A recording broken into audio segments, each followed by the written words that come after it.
Welcome, everybody, to the Notorious OTB, brought to you by the Sports Gambling Podcast Network. And, folks, as always, it's all good, baby. It was all a dream. We used to read Blood Horse magazine. I got my cue. Yes, human being. And I'm your host, Chase Sessoms, the Wolf of Oaklawn. I'd rather be trapped than lazy. Don't care what they say, I'ma do what pays me. It happens every year about this time. Weaklings act like they lost their mind. Alphas reclaim the neighborhood. Rob the sheep and all the wolves eat good. Yes. Welcome to the show. Joining me, as always, you might know him as the Michelangelo of the crime, Michael Jordan. He's your favorite capper's favorite capper. Ladies and gentlemen, Barry the Sniper Spears. You know how we do. Rockefeller. Forever. Catch me skating through your town, putting it down. Y'all relating, no waiting. I'll make your block infrared hot. I'm like Satan. Barry, we've got some thank yous we got to get out of the way here. First, thanks Junior Mafia for making last week our most watched and downloaded week of the Notorious OTB ever. If you've been tuning in, thank you. If you just found us last week and you're sticking with us, thank you. And if you're just giving us a shot today, also thank you. Barry, what's good, buddy? Not much. Still feeling the effects of the Derby hangover, but otherwise, I'm all right, man. Yeah, we had a little fire drill to wake us up, or bright and early with those scratches at Horseshoe Indy, but it's okay. We're blood's pumping. We're going. Yeah, we got it. We got our blood pumping. We got to get the pace. We got to set the pace for the week. Yeah, man, absolutely. Now, I would be remiss, Barry, if I didn't ask what your thoughts on the Derby were. It was a great race, visually, and the way everything kind of played out was great. I mean, the only bad part, I guess, would be the rain. But other than that, everything was great. I mean, the race was fantastic. I know I picked journalism on top. I can't say that if the track was fast that journalism wouldn't have won, but woulda, coulda, shoulda. But yeah, it was a great weekend. I hit a lot of money, and we're good. Funny enough, I didn't do that well on the Churchill Downs card. It was kind of the other cards that I you're like slamming harness bets and stuff, man. It was funny because that harness bet was really on the impulse because it just happened to be the only thing really running at the time. And I was familiar with the horses because they were all coming from Meadowlands, and I play Meadowlands literally every Friday night. Right. And I was familiar with the horses. I was like, you know what? One of them was 28-1, finished third, and I nailed the try almost cold. So yeah, I had a lot of that going on most of the day, but it was all in all a good day. Yeah. The one thing I want to call out, and I feel like it was my performance of the weekend, was Mindframe, because I feel like as a 3-year-old, Mindframe doesn't win that race. He looks probably not. Penny might have dropped on Mindframe, and he might be a really dangerous horse as a 4-year-old. Yeah, no, I mean he was a dangerous horse before that. He just didn't run much, and he still doesn't. So hopefully he'll hold it together, and we'll see him at the Met Mile. I mean, I think that's the plan, but we'll see. I don't think we saw the same kind of like drifting in the stretch like we saw last year from Mindframe that I think might have cost him a couple big races too. Hard to tell because he was out wide. Yeah. When he did finish up, but he got it done. That means everything. Yeah, man. Well, speaking of get it done, how do you get it done first thing on a Monday morning? You do it with some Giddy Up in your cup. That's right. Check out SureBetCoffee.com. The Sure Betties would sure appreciate if you picked up a bag of their Breakaway Bold. Remember, $1 of every bag sold goes to Equine Aftercare. It's time to fuck shit up with Sure Bet in your cup. It's like Barry White at two takes. Yeah. Is like he's the Barry White of jingles. Yeah, you can tell by all that bass in my voice. I'm more of a Teddy Pendergrass, if we're going to be honest about it. Barry, it's Monday. We got a breather yesterday after a big Derby week, but we're back at it today. And as is tradition, that means pick 3's. Barry and I have examined this Horseshoe Indianapolis card from the rooter to the tutor to find our best pick 3 plays on the card. We're talking Horseshoe Indy today. Post time 2:10 Eastern, 1:10 God's time, 11:10 a.m. Pacific time out on the Pacific Coast. These are our best pick 3 plays on the card. So let's get into it. Barry, your pick 3 comes out of race 6. What are you doing here? Yeah, it's a nice mile and 70 on the dirt, thanks to the rain, because it was scheduled for the turf, but it's not. So that changed things quite a bit, but I am going with what would be or I think are the best bred horses in the race. That show some potential as to kind of going over to Indiana Grand to get this win. So I'm going to take the 6 Cybersecurity. This horse is coming from Turfway, going a mile at the $30,000 level, which probably translates to this maiden special weight over at Indiana Grand. Showed some speed, so we're going to use that one. This one is also first off the claim for Thomas Malloy, who hits at about 30% doing that. He doesn't have a whole huge sample size, but it does indicate he likes to do that. I'm going to use the 8 Orator, who's 20-1 morning line, but I doubt we'll get anything close to that. This is a Shug McGahee horse coming over from Gulfstream. So, and this horse is very well bred.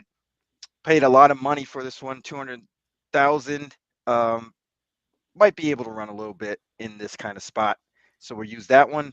We're going to use the 9, Run Quiet, Run Fast. This one also is out of Gun Runner, who, pedigree-wise might stand out against horses like this, out of a big outfit in Calumet Farm. So we're going to use that one. And we're also going to use the AE that draws in the 14 Urban Ruler. Has some nice works for this. Might have been hoping that this would rain off the grass, and Brian Lynch does well with these types typically, but he usually doesn't like to put AEs in. But if he does, why not? I mean, this horse is getting Lasix out of Warfront, might be able to run a little bit in comparison to the rest of these, so we're going to use those 4. There we go. We move into race 7, 6 furlongs, $5,000. Non-winners of 2 something. Not here to read your fucking conditions. Yeah, it's actually funny enough. The conditions of this race are really sort of strange, because they exclude any state-bred Indiana races that are 5,000 or less. So that kind of opens up a lot of possibilities on what can actually go on. So I tried to gravitate to those dropping in from other tracks at a higher level. The one that fits that to a T is Xander. He was running at Turfway for 75,000, non-winners of 2, drops into here, which is sort of a restricted $5,000 non-winners of 2.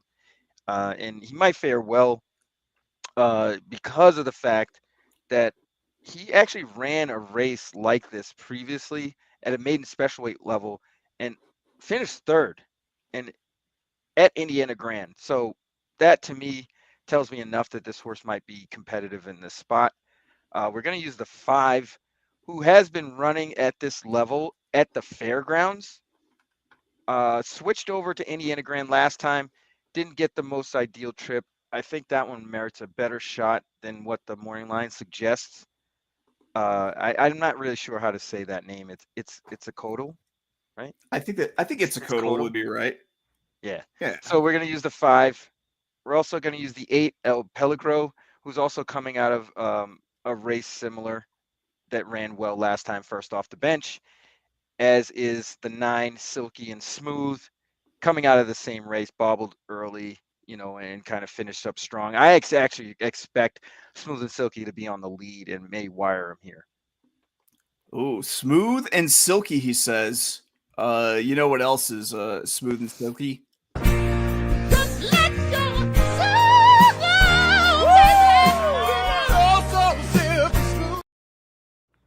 You're right about that. Silky Smooth. That's right. Behind 2 takes, that guy's the best. He's a 5-tool player, Barry. That's what I keep saying. He's a 5-tool player. We got chin strap beard. We got little pony knob ponytail. We got silk shirt. We got a little bit of chest hair. And we got those pipes, man. those pipes, the high and the low. Man. All right, Barry, you finish up your pick 3, race 8, $32,000 maiden claimer, 6 furlongs on the dirt. What are you doing here?